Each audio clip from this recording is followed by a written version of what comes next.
जय हिंद, नमस्कार, मोहम्मद जैदी, स्वागत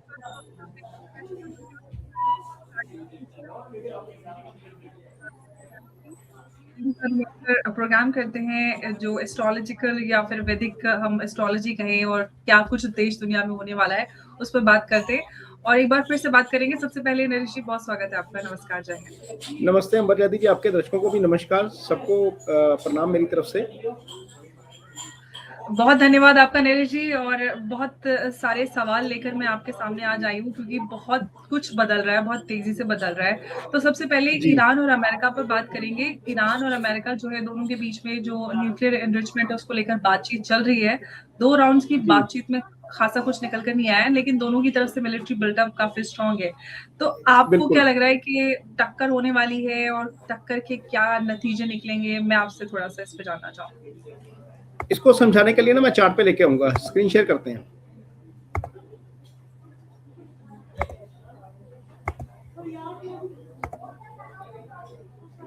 ये अंबर जी, ये जो चार्ट आप देख रही हैं, ये इसी समय का चार्ट है, 23 फरवरी 2026 का। ये अभी राइट नाउ जब हम कर रहे हैं 4:45 हुए।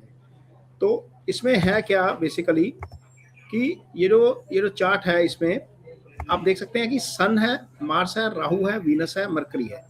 ये सारे एक्वेरियस साइन में हैं। अब इसमें मार्स की यदि आप डिग्री पर जाएंगे तो ये 0 डिग्री है। इसका मतलब ये है कि ये आज दोपहर को जब हम ये शो कर रहे हैं, उससे करीब 4.25 घंटे पहले, 5 घंटे पहले ये ट्रांजिट हुआ है। इसका एग्जैक्ट टाइम था 11:57 पे। मंगल राहु के साथ आ गए। अब मंगल का राहु के साथ आना यहाँ पर बेसिकली नेगेटिव एस्ट्रोलॉजी बोले तो इसको अंगारक दोष बोल देते हैं, लेकिन इसके अपने पॉजिटिव इफेक्ट भी होते हैं और नेगेटिव इफेक्ट भी होते हैं। लेकिन यदि हम इसको ईरान के पर्सपेक्टिव में देखेंगे, जब हमने लास्ट टाइम शो किया था तो मैंने आपको यही डेट दी थी कि इस डेट के बाद कुछ ना कुछ बड़ी हलचल हो सकती है। हालांकि उस समय भी लग रहा था कि पता नहीं आज ही हलचल ना हो जाए, ईरान के ऊपर आज ही अटैक ना हो जाए, लेकिन वो टाइम बाय कर गया, क्योंकि प्लानिटरी जब पोजीशन आती है या प्लानिटरी मूवमेंट जब आती है तो उसको किसी ना किसी तरीके से अपना टाइम बाय करना होता है। तो अब यहाँ पर यदि हम देखते हैं तो सैटर्न जो है, जिसकी थर्ड एस्पेक्ट है, वो टोरस के ऊपर आ रही है। मार्स की फोर्थ एस्पेक्ट भी अब टोरस के ऊपर साथ ही आ गई है। तो टोरस क्या है? टोरस आपकी ईरान की प्रभाव राशि है। अब ईरान की प्रभाव राशि टोरस का मंगल और सैटर्न दोनों के प्रभाव में आ जाना, इसका मतलब है कि क्राइसिस है यहाँ पर। अब जब हम क्राइसिस की बात करते हैं तो ये क्राइसिस ये जरूरी नहीं है कि क्राइसिस आपका एक्सटर्नल एक्सटर्नल फैक्टर्स के कारण है, इंटरनल क्राइसिस भी हो सकता है वहां पर। तो हमने देखा कि 2 दौर की बातचीत हुई है और उसमें बहुत ज्यादा डेवलपमेंट नहीं हुई। लेकिन अभी अभी जो खबर आई है वो एक खबर यह है कि ओमान में जो थर्सडे को बातचीत होनी है, उससे पहले ईरान की तरफ से एक स्टेटमेंट आया है कि जो अमेरिका प्रपोजल दे रहा है वो काइंड ऑफ एनकरेजिंग है। शायद उनका जो यूरेनियम प्रोग्राम है, उनकी एनरिचमेंट को कम करने की बात की जा रही है। तो यदि मैं प्लानिटरी मूवमेंट के ऊपर जाता हूं तो आज रात के बाद कभी भी एक्शन हो सकता है। लेकिन क्या ये एक्शन जो है वो बहुत बड़ा होगा? तो एक खबर ये भी आई है कि जो खामनेई साहब हैं वो अपने सक्सेसर को भी जो है वो के बारे में भी प्लान कर रहे हैं। तो बेसिकली यूएस चाहता है कि वहां पर खामनेई जो है वो सत्ता से हटे, जिस तरीके से उन्होंने वेनेजुएला में किया। अब वो जिस तरीके से उन्होंने इराक में किया था, अब वो ईरान की तरफ आ गए हैं। उनको लगता है कि यहाँ पर थोड़ा सा प्रभाव होना चाहिए। लेकिन बड़े खतरे की बात इसलिए नजर नहीं आती क्योंकि यूएस ने अपने बेस सारे शिफ्ट कर लिए हैं मिडिल ईस्ट से। चाहे हम अफगानिस्तान देखें या कुवैत देखें, कहीं से भी जहां जहां उनके फ्रेंडली नेशंस हैं मिडिल ईस्ट में, वहां पर उनके बेस नहीं है। तो यदि समंदर से अटैक होता है तो वो एक लिमिटेड अटैक होगा, ये सामरिक विशेषज्ञ ज्यादा बेटर तरीके से बता सकते हैं। लेकिन as far as planetary position is concerned, जो चार्ट मैंने आपको शेयर किया था, एक बार मैं दोबारा वो चार्ट शेयर करूंगा।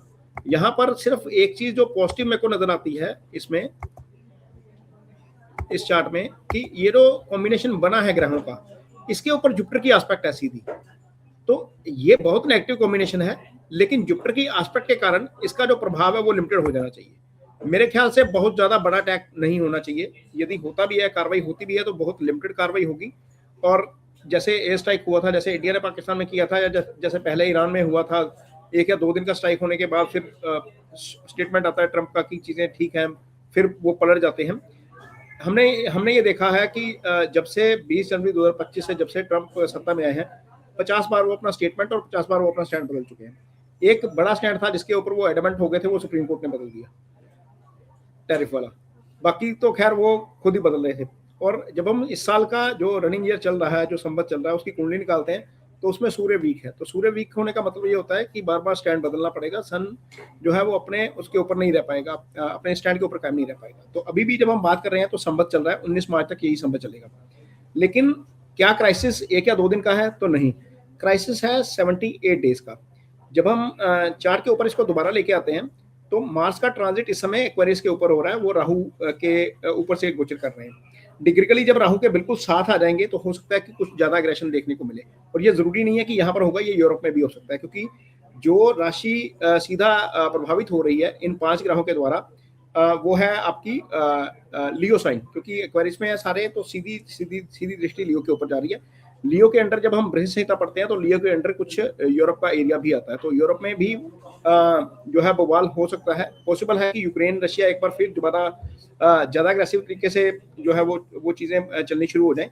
लेकिन यहाँ पर दिक्कत साफ नजर आती है, प्लेनेटरी साइकिल अभी डिस्टर्ब है। 2 अप्रैल को मंगल आगे जाएंगे तो शनि के ऊपर से चले जाएंगे, तो आज से लेकर 11 मई तक का साइकिल मेरे को बहुत अच्छा नहीं लगता ग्लोबल पीस के लिहाज से। वैसे भी इस महीने में 5 मंगलवार है।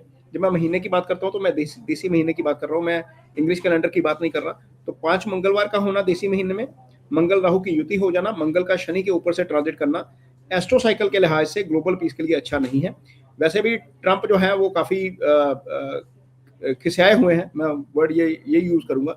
जिस तरीके से उन्होंने प्रेस कॉन्फ्रेंस की सुप्रीम कोर्ट का डिसीजन आने के बाद, उनका जो बॉडी लैंग्वेज, जैसे हम तो as a journalist body language को ही पकड़ते हैं, तो बॉडी लैंग्वेज में साफ नजर आ रहा था कि वो कहीं ना कहीं he has lose the battle. तो जिस चीज पर वो एडमेंट थे पिछले 1 साल में, पिछले डेढ़ साल से लगे हुए थे लगातार सत्ता में आने के बाद, कि मैं टैरिफ के जरिए अमेरिका की इकोनॉमी को सेट करूंगा, कुछ रेवेन्यू लेके आऊंगा, वो सारा उनका प्लान धरा धराया रह गया। अब प्लान बी पे आए हैं वो 10% टैरिफ, उसका भी मैक्सिमम जितना वो यूज कर सकते थे 15% कर लिया, वो भी 150 दिन के लिए उनको दोबारा सीनेट की अप्रूवल लेनी पड़ेगी। तो अल्टीमेटली चीजें मुझे ग्लोबल पीस की तरफ जाती अच्छी नहीं लगती। लेकिन नरेश जी, अगर हम ईरान और यूएस के कॉन्फ्लिक्ट की बात करते हैं, जिस तरह से एक मिलिट्री बिल्डअप हो रहा है दोनों के बीच में, और हम जानते हैं कि स्ट्रेट ऑफ हॉर्मुज से भारत का अगर हम 85 से 90% जो एनर्जी हमारा इम्पोर्ट है वो वहीं से होता है, तो भारत पे भी इसका काफी असर पड़ सकता है। तो ये जो कॉन्फ्लिक्ट और ये जो बिल्डअप हो रहा है, इससे ग्लोबल इकोनॉमी के साथ साथ भारत पे भी कुछ प्रभाव हो सकता है? आपको लगता है कि कुछ लंबा चलेगा जिससे ग्लोबल इकोनॉमी प्रभावित हो सकती है? बिल्कुल अंबर जी, ये जो आपने भारत की बात कही, जब मंगल शनि के साथ आ जाएंगे, ये पाइसिस में आएंगे, तो दोनों ही पाप ग्रह वर्गो को जो है वो एस्पेक्ट करेंगे। वर्गो इंडिया की प्रभाव राशि है, तो इंडिया के ऊपर इसका इम्पैक्ट आएगा। लेकिन अभी मेरे को नहीं नजर आता, मुझे 2 अप्रैल के बाद चीजें ज्यादा गड़बड़ नजर आती हैं। 2 अप्रैल का चार्ट भी मैं अभी आपके सामने लेकर आऊंगा। 2 से लेकर 15 अप्रैल के बीच में भी चीजें अच्छी नहीं है ग्लोबल पीस के लिहाज से। यदि मैं आपके सामने यदि मैं 3 अप्रैल का चार्ट लेके आऊँ, जस्ट मिनट, मुझे 1 मिनट का समय दीजिए। मैं 3 अप्रैल का चार्ट यदि अपने दर्शकों के सामने लेकर आऊंगा,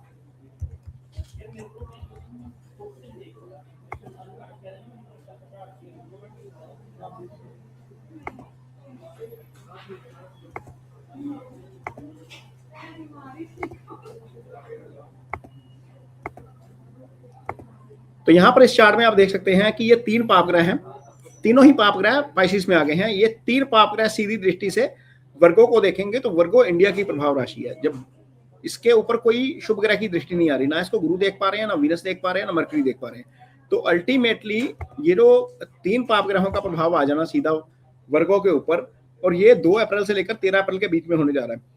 तो ऐसा नहीं है कि एक्सटर्नल फैक्टर के कारण प्रॉब्लम हो सकती है, हमें विद इन इंडिया वैसे भी इंटरनल फैक्टर के कारण भी प्रॉब्लम हो सकती है।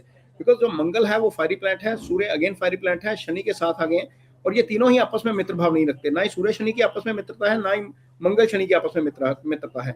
और जिस राशि में पड़े हैं वो जुपिटर की राशि है, जो है वो गुरु की राशि है, और गुरु की इन तीनों में शनि के साथ मित्रता नहीं है। तो मंगल और सूर्य तो खैर आपस में मित्र हैं, लेकिन ये मित्रता नहीं है। यदि आज की डेट की हम बात करते हैं, एक्वेरियस साइन जहां पर ये कॉम्बिनेशन बना है 5 ग्रहों का, तो वो एक्वेरियस साइन एरी साइन है। इसका मतलब यह है कि पॉसिबल एयर स्ट्राइक जो है वो संभव है आज के बाद, आज रात के बाद कभी भी यूएस जो है वो इस तरफ जा सकता है। हालांकि थर्सडे की बातचीत का हमें वेट करना चाहिए। ओमान में जो थर्सडे की बातचीत है उसका क्या नतीजा निकलेगा, ये देखने वाली बात होगी। क्या ईरान अपने स्टैंड से पीछे हटता है, या अमेरिका जो है वो थोड़ा सा काफी ज्यादा पुश कर देता है ईरान को, क्या उस चीज के ऊपर आना चाहेगा या नहीं आना चाहेगा। जब हम बात कर रहे हैं तो उससे पहले अभी एक और खबर भी आ रही थी कि ईरान की यूनिवर्सिटीज में फिर प्रोटेस्ट शुरू हो गया। तो ईरान में इंटरनल तो इशू चल ही रहा है, और ये अभी और चलेगा, ये अभी और बढ़ना चाहिए। जो प्लानिटरी पोजीशन है, कम से कम 2 अप्रैल तक मुझे ईरान में दिक्कत नजर आती है। उसके बाद वो दिक्कत हो सकता है ईरान से शिफ्ट होकर यूरोप या इंडिया में आ जाए। इंडिया और उसकी यूएस की भी बात करते हैं। अभी जैसे कि आपने यूएस सुप्रीम कोर्ट के फैसले की बात की, जिस तरह से फैसला आया, और उसके बाद डोनाल्ड ट्रंप ने जिस तरह से सुप्रीम कोर्ट को टारगेट किया, अभी उन्होंने जो एक ब्लैंकेट टैरिफ सबके लिए था 10 से उसको बढ़ा के 15% कर दिया है। हालांकि क्लैरिफिकेशन उन्होंने दे दिया कि भारत पर जो डील है उससे कोई प्रभाव नहीं पड़ेगा। जिस तरह से हम देख रहे हैं कि भारत जो है वो अपना स्टांस काफी, मतलब एक बैलेंसिंग एक्ट हम कहें कि जिस तरह से ईरान के साथ कुछ चेंजेस किए, समझ में आ रहा है कि अब भारत रीअलाइन कर रहा है। तो यहाँ से आपको भारत और अमेरिका के जो नजदीकियां आ रही है एक बार फिर से, उनमें क्या नजर आता है? क्योंकि हम एक तरफ बांग्लादेश देखते हैं, बांग्लादेश से आज चाइनीज एनवॉय ने सीधे उसको लटका रहा है अमेरिका को कि हम यहाँ पर किसी का कोई प्रभाव नहीं चलने देंगे। तो क्या कुछ होने वाला है हम अगर अपने इस पूरे रीजन की बात करें? देखिए, मुझे लगता है as far as foreign policy is concerned, India ने बड़ा बैलेंसिंग एक्ट किया, बिल्कुल ठीक बोल रही हैं। क्योंकि यदि हम बहुत ज्यादा हरी कर जाते या बहुत ज्यादा रिटेलिएट करते जिस तरीके से ट्रंप ने किया था, तो शायद चीजें ज्यादा बिगड़ सकती थी। हमने रिटेलिएट नहीं किया, हम एक कंफर्टेबल सी डील के ऊपर पहुंचे। मुझे लगता है ये स्ट्रेटेजिकली भी ठीक था। शायद हमारे जो वार्ताकार थे या जो हमारे नेगोशिएटर थे, वो इस चीज का इंतजार कर रहे थे कि सुप्रीम कोर्ट का डिसीजन आ जाए। और शायद कहीं ना कहीं हमारे नेगोशिएटर को भनक भी थी कि यदि सुप्रीम कोर्ट का डिसीजन आ जाता है तो सारा कुछ नल एंड वाइड हो जाएगा। आज ही बिजनेस स्टैंडर्ड में खबर थी कि दोनों तरफ से वार्ता जो है वो अब रुक गई। तो अल्टीमेटली अब जो चीजें तय होंगी वो एफटीए के जरिए तय होंगी। फ्री ट्रेड एग्रीमेंट जो है वो दोनों देशों को करना पड़ेगा। ये डील डूल वाला मामला अब सारा मुझे लगता है ठंडे बस्ते में पड़ जाएगा। जिस तरीके से हमने ऑस्ट्रेलिया के साथ एफटीए किया, जिस तरीके से हमने यूरोपियन यूनियन के साथ एफटीए किया, यूके के साथ एफटीए किया, उसी तरीके से एफटीए अब अमेरिका के साथ होगा। और अब अमेरिका के साथ एफटीए ठीक ठाक कंडीशन पे हो रहेगा, क्योंकि हम अच्छी टर्म्स में आ गए हैं। पहले हमारी टर्म्स थोड़ी सी ट्रंप के कारण थोड़ी सी खराब हो गई थी। खैर, अमेरिका के साथ नहीं हुई थी, इंडिविजुअल ट्रंप के साथ थी, क्योंकि Trump is not America. Trump के बाद भी अमेरिका रहेगा, ट्रंप के पहले भी अमेरिका था। तो जिस तरीके से ट्रंप ने ओवर रिएक्ट किया हमारे साथ, वो चीजें अब थोड़ी सी ईज आउट हो गई हैं। तो मुझे लग रहा है कि जो अब डील होगी वो हमारे ज्यादा पक्ष में होगी। आज हमने देखा कि बाजार ने बहुत ज्यादा रिएक्ट नहीं किया। जिस तरीके से परसों ये खबर आई थी और गिफ्ट निफ्टी हमने देखा कि 400 पॉइंट ऊपर चला गया था, आज बाजार ने बैलेंस तरीके से रिएक्ट किया। बाजार को लग रहा है कि 3% ही तो है, 18 का 15 हो गया, कोई दिक्कत नहीं है। लेकिन अब ये चीज समझनी पड़ेगी, वो 18 का 15 सिर्फ 5 महीने के लिए, उसके बाद अप्रूवल लेना पड़ेगा। अब वो प्रोसेस थोड़ा सा लेंथी हो गया। 122 के अकॉर्डिंग, हाँ, अब उनको अप्रूवल लेना पड़ेगा, बढ़ाने के लिए अप्रूवल लेना पड़ेगा। अब वो जो एब्सोल्यूट पावर थी ना, वो एब्सोल्यूट पावर जो है वो निकल गई, सुप्रीम कोर्ट ने उसकी हैकड़ी निकाल दी। तो अल्टीमेटली जो है वो चीजें अब लाइन पे आएंगी। इंडियन इकोनॉमी के लिए बड़ा अच्छा है। हमारा जो डायमंड सेक्टर है, हमारा जो टेक्सटाइल सेक्टर है, उसके लिए फार्मा है हमारा। ऑटो पार्ट्स के ऊपर उन्होंने जो लगाया हुआ है वो शायद रहेगा भी, कुछ चीजें हैं जिनके ऊपर लगाया वो रहेगा, लेकिन बाकी चीजों के ऊपर काफी रिलीफ मिल गया है। अब इसका मार्केट के ऊपर रिएक्शन मुझे आने वाले दिनों में पॉजिटिव रूप में जो है वो हमें देखने को मिल सकता है। हालांकि कल का दिन मुझे मार्केट थोड़ा सा नेगेटिव नजर आता है भद्रा के कारण। अदरवाइज मुझे लग रहा है कि बाजार अब यहाँ से निकल जाएगा और इसका इम्पैक्ट बुलियंस के ऊपर बहुत ज्यादा आएगा, क्योंकि अब सेफ हेवन जो है वो बुलियंस हो जाएंगे। रीजन बीइंग, मिडिल ईस्ट में क्राइसिस जो बना है ये बना रहेगा। अभी ये क्राइसिस हटने वाला नहीं है, ड्यू टू वन रीजन और अनदर ये बना रहेगा। अमेरिका को अब कहीं ना कहीं ये भी रियलाइज हो गया कि उन्होंने अफगानिस्तान से जो अपने सेनाएं निकाल के शायद स्ट्रेटेजिकल मिस्टेक कर दी है। यदि वहां पर अफगानिस्तान में उनकी सेनाएं होती तो शायद ईरान के ऊपर ज्यादा प्रेशर जो है वो बिल्डअप हो सकता था। और जो पाकिस्तान ईरान में अफगानिस्तान में कर रहा है, उसकी भी हिम्मत नहीं पड़ती यदि अमेरिका की सेनाएं वहां पर होती। तो एक स्ट्रेटेजिकल मिस्टेक ऑलरेडी कर चुके हैं, मुझे लगता है कि अब दूसरी मिस्टेक नहीं करेंगे। इसको तरीके से निपटेंगे, या फिर नेतन्याहू को आगे लगाकर, इजराइल को आगे लगाकर ईरान के ऊपर कुछ ना कुछ अटैक कराएंगे, उसकी जमीन का यूज करेंगे। क्योंकि ईरान भी लगातार बिल्डअप कर रहा है। हमने देखा कि उसने जो रूट है, जिस रूट के जरिए सारा ऑयल आता है, उस रूट के ऊपर लगातार शायद, हाँ जी, तो हॉर्मुज़ बोलते हैं ना, स्ट्रेट ऑफ हॉर्मुज़ जी, हाँ, वहां पर उन्होंने काफी प्रैक्टिस की। परसों चल रहा था ये सारा कुछ। तो दुनिया को डर ये भी, और ये ट्रंप को भी डर है। ट्रंप को डर इसलिए है कि यदि वो रूट बाधित हो जाता है तो ग्लोबली क्रूड की सप्लाई जो है वो डिस्टर्ब होगी। ग्लोबल क्रूड की सप्लाई डिस्टर्ब होती है तो अल्टीमेटली इन्फ्लेशन का प्रेशर बढ़ जाएगा। हमने देखा कि शुक्रवार के दिन और ट्रंप को एक झटका नहीं लगा उस दिन, ट्रंप को 2 झटके लगे थे बाय द वे। जिस दिन ये डिसीजन आया सुप्रीम कोर्ट का, उससे 1 घंटा पहला यूएस की एडवांस जीडीपी के फिगर आए थे और मार्केट ये एक्सपेक्ट कर रहा था अंबर जी की 2.8 का जीडीपी आना चाहिए। लास्ट क्वार्टर का उनका जीडीपी एडवांस क्वार्टर जीडीपी था 4.4। मार्केट ये एक्सपेक्ट कर रहा था कि 2.8 का जीडीपी आएगा, लेकिन जीडीपी आया 1.4 का। हमने जब पहला शो किया था तो शायद हमारी डिस्कशन हुई थी कि मैंने बोला था कि जो ट्रंप टैरिफ लगा रहे हैं इसका इन्फ्लेशन के रूप में असर अगले साल मार्च में नजर आएगा। तो इन्फ्लेशन 3% पे आ गई है। अब ट्रंप ये अफोर्ड नहीं कर सकते कि दुनिया में क्रूड की कीमतें बढ़ें। यदि क्रूड की कीमतें दुनिया में बढ़ेंगी तो अमेरिका में भी बढ़ेंगी। अमेरिका में क्रूड की कीमतें बढ़ती है तो इन्फ्लेशन का प्रेशर बढ़ेगा। 38 ट्रिलियन डॉलर के कर्ज के ऊपर अमेरिका ऑलरेडी बैठा हुआ है। एस्ट्रोलॉजिकली मुझे बाजार वैसे ही उसमें जान नहीं नजर आती। अक्टूबर के बाद तो मुझे बाजार वैसे ही धड़ाम नजर आता है। तो अल्टीमेटली ट्रंप जो है वो इस एक डिसीजन के कारण he is in the fix now. तो उसे बहुत सारी चीजें जो है वो प्रेस कॉन्फ्रेंस करके जो मर्जी बोल रहे, मैं 10 का 15 कर दूंगा, ये कर दूंगा, लेकिन मुझे लग रहा है कि अब लीगली और कॉन्स्टिट्यूशनली उसके पास बहुत ज्यादा बड़े रास्ते नहीं बचे हैं अमेरिका के पास। उन्हें अब जैसे वो प्रेशर डाल के लोगों को टेबल पर ला रहे थे, अब उनको टेबल पर आना पड़ेगा।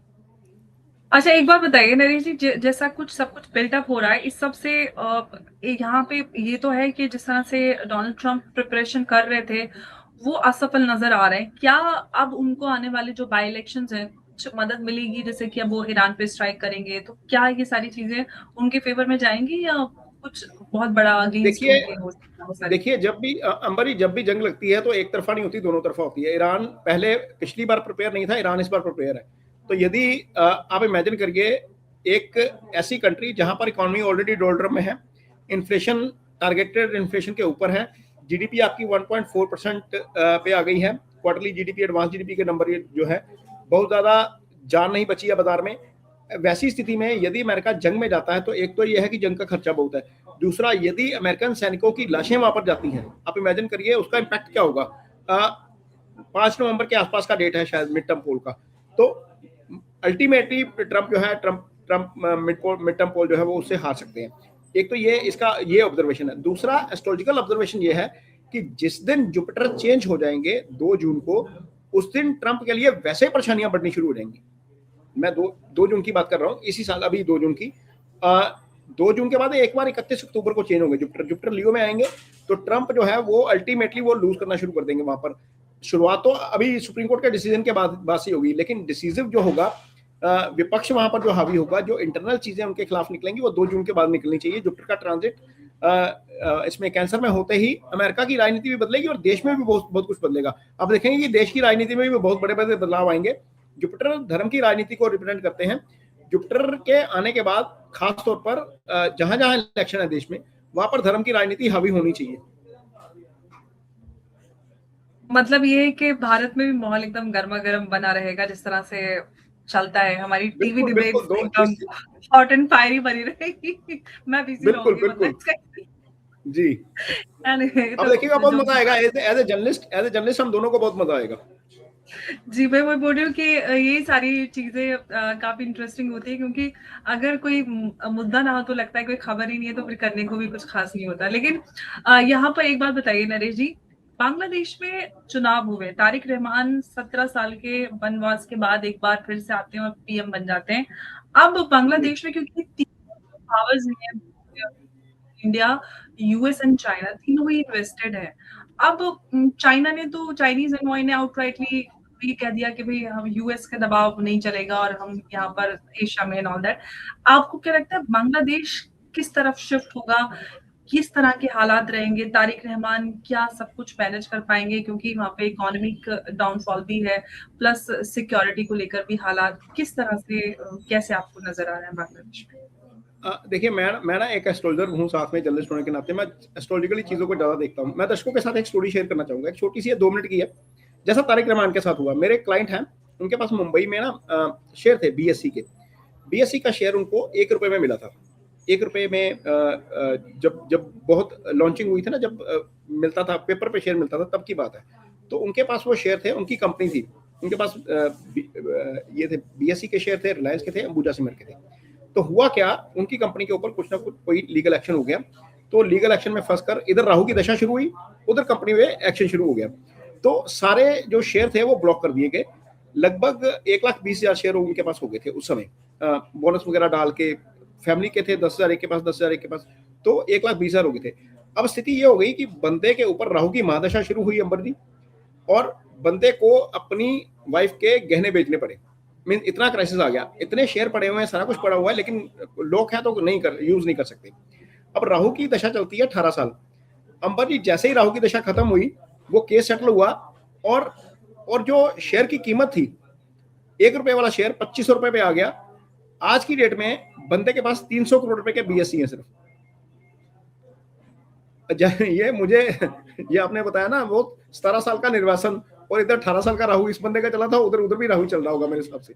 तो जो जो एक्शन हुआ है शुरू बांग्लादेश की तरफ से, बाद में जैसे हमारा कॉन्सुलेट शुरू किया गया, उन्होंने बोला कि वीजा खोल देंगे इंडियंस के लिए, या मुझे लगता है कि उनको समझ है कि पाकिस्तान के साथ जाने की बजाय इंडिया के साथ रहना ज्यादा बेटर रहेगा। इमीडिएट पड़ोसी हम, उनके धर्म वाले, सेम धर्म वाले वो हो सकते हैं, उनका पुराना कनेक्शन हो सकता है ईस्ट पाकिस्तान और वेस्ट पाकिस्तान, लेकिन उनको पता है इमीडिएट पड़ोसी हम हैं।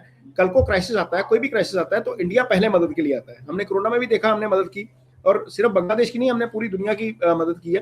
तो उनको ये समझ है, 17 साल के निर्वासन के बाद उनको विदेश में रहकर भी समझ में आ गया है कि इंडिया के पास जाने से, इंडिया के साथ रहने से ज्यादा फायदा है। पाकिस्तान के साथ रहेंगे तो पाकिस्तान सऊदी अरब में भिखारी भेज रहा है, बांग्लादेश में भी भेज देगा।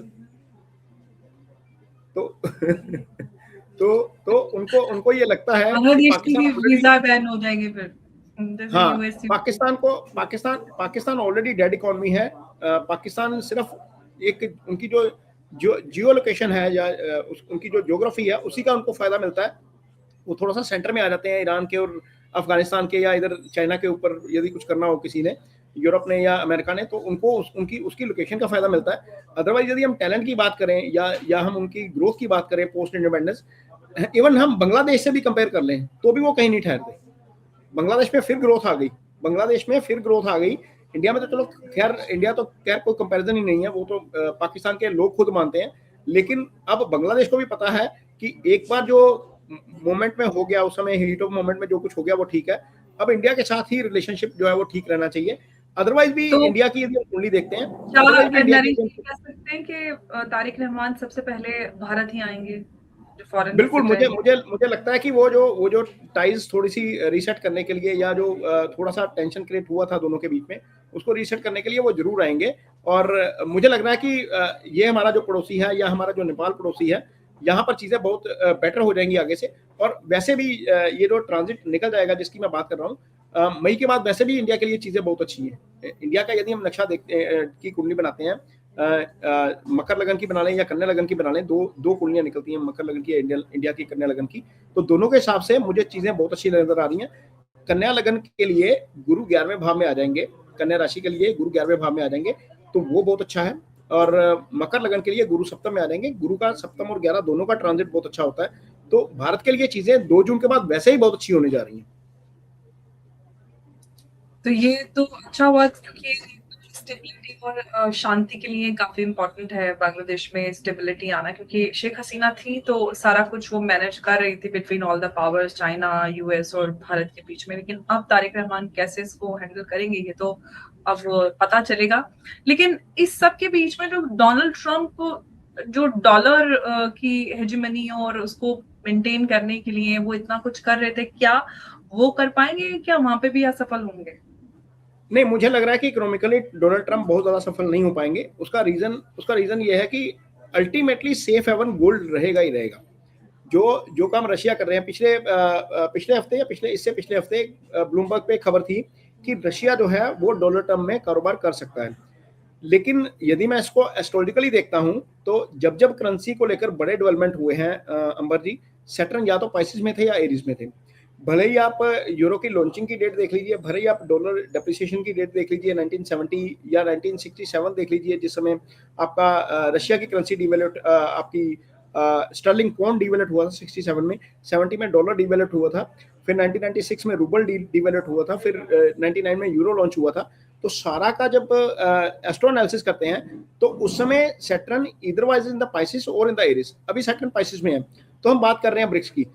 तो जब एक तरफ ब्रिक्स की बात हो रही है, रशिया का मेजर ट्रेड रुपी में हो रहा है या चाइनीज युआन में हो रहा है, तो अल्टीमेटली मुझे नहीं लगता कि वो उस स्टेज पे, और आज की डेट में वो वैसे नहीं आएगा, क्योंकि जो सुप्रीम कोर्ट से जोल्ट लग गया डोनाल्ड ट्रंप को, पहले तो ये एक प्रेशर था ना कि यार सुप्रीम कोर्ट है, वहां पर बहुत सारी चीजें मैनेज कर सकते हैं डोनाल्ड ट्रंप खुद उस तरीके से टैरिफ का हथियार बनाकर, और हथियार तो अब निकल गया।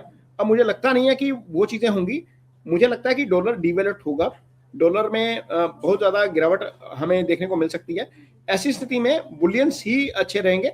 और यदि हम पिछले साल का डाटा देखते हैं तो पिछले साल दिसंबर तक का डाटा जो वर्ल्ड गोल्ड काउंसिल का डाटा आया था, 883 टन गोल्ड जो है वो सेंट्रल बैंक्स ने खरीदा पिछले एक साल में। हालांकि ये 2023 और 24 के मुकाबले 20% के आसपास कम है, लेकिन इसमें अच्छी खबर यह है कि जो गोल्ड की ओवरऑल कंजम्पशन है पूरी दुनिया में वो हाईएस्ट लेवल पे है 2025 में, दिसंबर में भी रादर। वो बैंक ने थोड़ा सा कम खरीदा तो ईटीएफ के जरिए आम लोगों ने ज्यादा खरीद लिया। तो गोल्ड के ऊपर भरोसा लगातार कायम है, डॉलर डिवेल्यूट होगा। हमने देखा कि इसके जिस दिन डोनाल्ड ट्रंप आए थे पावर में 20 जनवरी 2025 को, उसके बाद क्रिप्टो ने बहुत जबरदस्त तरीके से राइज किया, बहुत जबरदस्त तरीके से। आज आपका बिटकॉइन 65,000 पे है, ये 1,20,000 पहुंच गया था, मीन ऊपर से 55,000 टूट गया। तो ये एक अपने आप में सिग्नल है कि ट्रंप की जो पॉलिसीज हैं अब बाजार उसको पसंद नहीं कर रहा। ट्रंप की पॉलिसीज थी कि पाकिस्तान को क्रिप्टो का एक बड़ा सेंटर बना दिया जाए, अपने रिश्तेदारों को, अपने फैमिली मेंबर्स को पाकिस्तान में भेजा क्रिप्टो का काम शुरू करने के लिए, सारा कुछ। उनके आर्मी चीफ लगातार आसिम मुनीर लगातार वाशिंगटन डीसी के चक्कर लगाते रहे, वहां पर व्हाइट हाउस में मीटिंगें करते रहे, ये सारा कुछ होता रहा, लेकिन उसका नतीजा जीरो निकला है। जीरो इसलिए निकला है क्योंकि दुनिया का भरोसा जो है वो क्रिप्टो की तरफ से भी गिरता जा रहा है। 1,20,000 का यदि बिटकॉइन 55,000 पे 65,000 पे आज बैठा है, 65,000 से भी नीचे था आज, तो ultimately safe haven again gold है। डॉलर डिवेल्यूट होगा यदि सेंट्रल बैंक्स की जो हिस्सेदारी है वो डॉलर रिजर्व में कम हो रही है, बॉन्ड को वो प्रेफर कर रहे हैं या फिर गोल्ड को प्रेफर कर रहे हैं, गोल्ड में सेंट्रल बैंक की हिस्सेदारी बढ़ रही है, तो अल्टीमेटली आने वाले दिनों में जिस दिन जुपिटर कर्क में आ जाएगा उस दिन के बाद आप देखिएगा कि डॉलर का जो है वो वैल्यूएशन कहाँ जाता है। डॉलर, मुझे लगता है कि जो डॉलर इंडेक्स आपको आज की डेट में 98 99 के आसपास नजर आ रहा है, वो मुझे लग रहा है कि 95 90 तक भी आ सकता है। पीछे भी हमने 96 में देखा था, 96 के ऊपर आ गया था डॉलर इंडेक्स। मुझे लगता है कि डिक्लाइन साइड ज्यादा है, अपसाइड डॉलर इंडेक्स में बहुत कम है, क्योंकि 110 वाला तो ऑलरेडी 100 के नीचे ट्रेड कर रहा है। अब यहाँ पर 90 और 100 के बीच की रेंज बन जाएगी, उसके बाद चीजें थोड़ी सी हो सकता है और ज्यादा नीचे आए। तो जो छोटे निवेशक है उनके लिए यही सुझाव है कि फिजिकल जो गोल्ड या फिर जो भी सिल्वर या मेटल्स हैं उसी में इन्वेस्ट करें फिलहाल। बिल्कुल, फिजिकल गोल्ड देखिए, जो दुनिया भर के सेंट्रल बैंक हैं उनके पास 23% of the their asset is in the gold. 23%, ये 2015 में 15% के आसपास थी, 15। यदि 8% सेंट्रल बैंक की होल्डिंग गोल्ड में बढ़ गई है, यदि वो बॉन्ड्स को बेच रहे हैं, यूएस बॉन्ड्स को बेच रहे हैं, या फिर वो डॉलर रिजर्व अपना कम कर रहे हैं, गोल्ड के ऊपर आ रहे हैं, तो as a layman, as a normal investor हमारे पास गोल्ड क्यों नहीं होना चाहिए? वो गोल्ड होना ही चाहिए। फिजिकल गोल्ड मुझे अभी भी बहुत अच्छा लगता है। मुझे लगता है कि गोल्ड इसी साल में 6,6600 के डॉलर के आसपास जो है वो हिट करना चाहिए। हालांकि एजेंसीज भी यही टारगेट दे रही हैं, लेकिन मेरे पेज पे यदि आप जाएंगे तो मैंने पिछले साल ही यही टारगेट दे दिया था कि मुझे 6 से 7,000 के बीच का डॉलर, 6500 7,000 के बीच का जो है वो गोल्ड नजर आता है। मेरे पेज पे एक वीडियो है सुपर साइकिल में गोल्ड, तो सुपर साइकिल जो है वो मैंने कुछ एस्ट्रो साइकिल निकाल के किया था। मुझे कम से कम गोल्ड 6 लाख नजर आता है, ज्यादा से ज्यादा 17 लाख नजर आता है। सुनने वाले हो सकता है हंस सकते हैं, लेकिन यदि आप इसको एनालिसिस करेंगे 1970 से 1980 के बीच का गोल्ड का रेट और 2000 से लेकर 2010 के बीच के गोल्ड का रेट और उसका रिटर्न, तो आपको लगेगा कि यार एक बार गोल्ड 70 से लेकर 80 तक 20 गुना बढ़ गया, एक बार 6 गुना बढ़ गया, तो 6 से 7 गुना बढ़ा था। तो यदि उस साइकिल में सैटर्न जब एरिस में आए थे उस समय बढ़ना शुरू हुआ था, तो उस समय भी यही हुआ था, डॉलर डिवेल्यूट हो गया था। तो डॉलर डिवेल्यूशन मुझे चार्ट के ऊपर नजर आ रहा है, एस्ट्रो चार्ट के ऊपर। गोल्ड अल्टीमेटली बढ़ना ही चाहिए, कम से कम 6 लाख के टारगेट के लिए हमें बैठना चाहिए 2031-32 तक। मैं टाइम फ्रेम भी आपको दे रहा हूँ, 31-32 तक मुझे लगता है कि 6 लाख के आसपास का टारगेट हमें नजर आ सकता है। ये गोल्ड में है और ये सिर्फ एस्ट्रो बेस टारगेट है, और इसमें भी ये निवेश की सलाह बिल्कुल नहीं है। डिस्क्लेमर साथ में है कि अपने निवेश सलाहकार की मदद जरूर लीजिए, और ये फिजिकल गोल्ड के लिए सलाह है, आपको एमसीएक्स पर सट्टा मारने के लिए सलाह नहीं है। बिल्कुल, फिजिकल गोल्ड एक अलग है क्योंकि बहुत सारे लोग डिजिटल गोल्ड में भी इन्वेस्ट करते हैं। चाइना में एक बहुत बड़ा स्कैम हुआ डिजिटल गोल्ड के इन्वेस्टमेंट के नाम पर। तो फिजिकल मेटल में ही इन्वेस्ट करें ताकि जो है वो आपके पास सामने और आपको नजर आए, और आप उसको कम या ज्यादा पे एटलीस्ट उस पर कुछ तो पा सकते हैं, लेकिन इस तरह की डिजिटल चीजों में फिलहाल ना पड़े। नरेश जी, बहुत बहुत शुक्रिया आपका इस अहम चर्चा में हमारे साथ जुड़ने के लिए। नमस्कार, जय हिंद, जय थैंक भारत। यू, बहुत बहुत थैंक यू, धन्यवाद आपका। जय Hind, thank thank you. You.